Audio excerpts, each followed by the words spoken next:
اعوذ باللہ من الشیطان الرجیم بسم اللہ الرحمن الرحیم۔ سورہ بقرہ آیات نمبر 17 تا 20۔ پچھلی 10 آیات میں منافقین کا ذکر تھا جو بظاہر اپنے آپ کو مومن کہتے تھے، لیکن در حقیقت ان کا ایمان محض دکھانے کے لیے تھا۔ اگلی آیات میں ان کی حالت کے بارے میں 2 مثالیں دی گئی ہیں کہ یہ بہرے، اندھے اور گونگے ہیں، وہ گمراہی سے واپس نہیں لوٹیں گے۔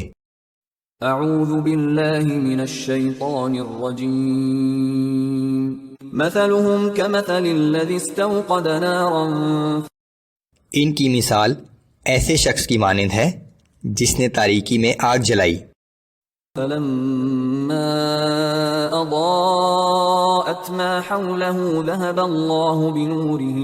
ذهب الله بنورهم وتركهم في ظلمات لا يبصرون۔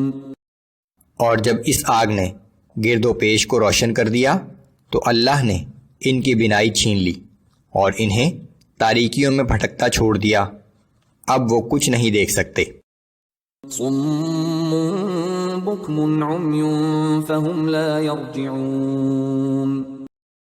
یہ بہرے، گونگے اور اندھے ہیں، پس وہ گمراہی سے واپس نہیں لوٹیں گے۔ او كصيب من السماء فيه ظلمات ورعد وبرق۔ یا ان منافقوں کی مثال یہ ہے کہ ان کے ارد گرد آسمان سے بارش برس رہی ہے جس میں اندھیرا ہے اور کڑک اور چمک بھی ہے۔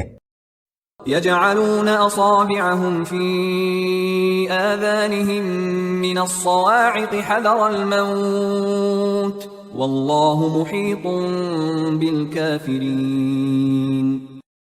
تو وہ کڑک کے باعث موت کے ڈر سے اپنے کانوں میں انگلیاں ٹھونس لیتے ہیں، لیکن اللہ نے کافروں کو ہر طرف سے گھیرا ہوا ہے۔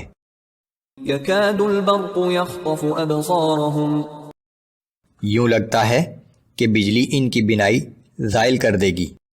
کلما اضاء لهم مشوا فيه واذا اظلم عليهم قاموا، جب بھی بجلی کی وجہ سے ان کے لیے کچھ روشنی ہوتی ہے تو اس میں چلنے لگتے ہیں، اور جب ان پر اندھیرا چھا جاتا ہے تو کھڑے ہو جاتے ہیں۔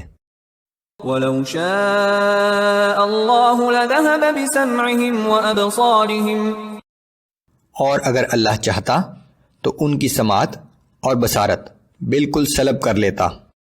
إِنَّ اللَّهَ عَلَى كُلِّ شَيْءٍ قَدِيرٌ، بے شک اللہ ہر چیز پر قادر ہے۔